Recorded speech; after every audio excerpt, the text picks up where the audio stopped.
Dark Souls, sans doute l'univers le plus large et le plus étendu des From Software, et pourtant je ne l'ai abordé que très peu. Vous aurez sans doute compris que j'aime moins jouer à ces jeux qu'à Bloodborne et Lies of P. Je suis donc plus réticent à aborder un lore que je connais moins. Mais l'hiver se faisant fortement ressentir à nos portes, je me suis dit que ça ne serait pas plus mal de partir dans les contrées enneigées du lore de cette trilogie aujourd'hui. Nous ferons d'ailleurs un détour par la ville de glace, Irithyll, car aujourd'hui je vous raconte l'histoire du dévoreur des dieux, Aldrich la limace.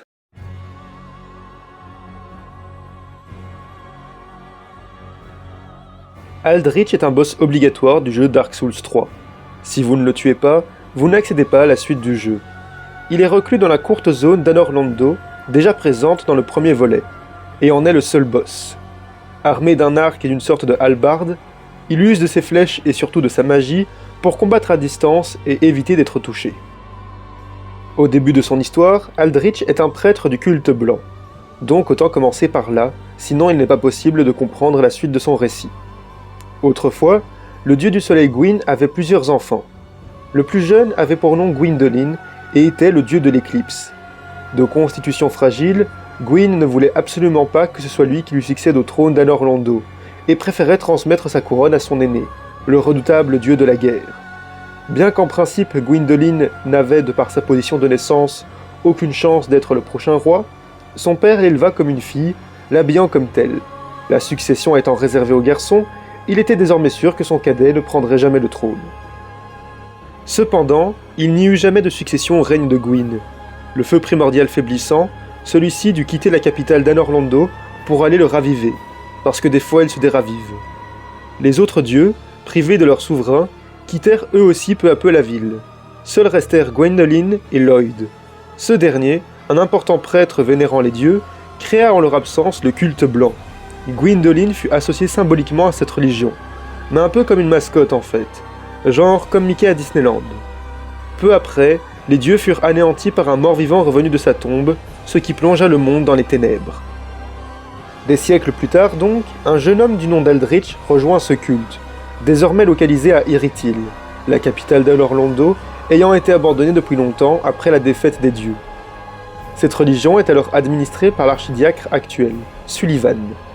Durant son parcours au sein du culte, Aldrich découvre qu'on pouvait augmenter sa puissance magique en dévorant les dieux, et fait part de sa découverte à Sullivan. Celui-ci, grandement intéressé, corrompt le culte blanc en lui faisant prendre cette nouvelle direction. À ce moment, Gwyndolin est retenu prisonnier dans les sous-sols de la ville boréale, et, malheureusement pour lui, Aldrich le découvre. Il dévore alors le dieu du crépuscule, gagnant monstrueusement en puissance.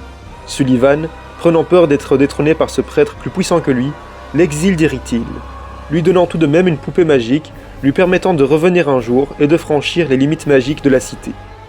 Aldrich se verra emprisonné dans la cathédrale des profondeurs, gardé par les diacres administrant cette église. Il tombe durant son enfermement sur de nombreux cadavres d'êtres puissants, qu'il avale pour gagner en force. Il finira fatalement par s'évader. Son apparence n'est désormais plus la sienne. Il est un amas de ténèbres, de magie et de chair, ressemblant même vaguement à Gwyndolin, le premier dieu qu'il avait dévoré. Il faut savoir qu'Aldrich finira par mourir, on ne sait trop comment. Néanmoins, lorsque le prince Lothric, héritier du trône, refusera de se sacrifier pour raviver le feu primordial, 3 personnages majeurs des anciennes époques furent choisis à leur tour pour compenser le sacrifice. Et Aldrich, le prêtre humain qui était devenu le mage le plus puissant de tous les temps grâce à sa religion consistant à dévorer les dieux, fut du lot. Néanmoins, tout comme ses 2 compères, il refusa son destin. Le magicien préféra retourner à Anor Londo, lieu d'origine du culte blanc, espérant peut-être y trouver d'autres dieux à dévorer. Néanmoins, il croisera la route du Morte-Flamme, qui prendra sa tête pour servir le feu, mettant définitivement fin à la version Dark Souls d'Hannibal Lecter. Aldrich était donc un prêtre d'un ancien culte lié à Gwyndolin, qu'il absorba lorsqu'il se rendit compte que dévorer les dieux le ferait gagner en puissance. Il fut exilé et emprisonné à cause de sa dangerosité et mourut, mais revint à la vie grâce à une magie ancestrale pour servir le feu, ce qu'il se refusera à faire. Et cette décision causera sa disparition définitive et la fin du danger qu'il faisait planer sur les terres de Lothric. Abonnez-vous pour plus de vidéos sur Dark Souls.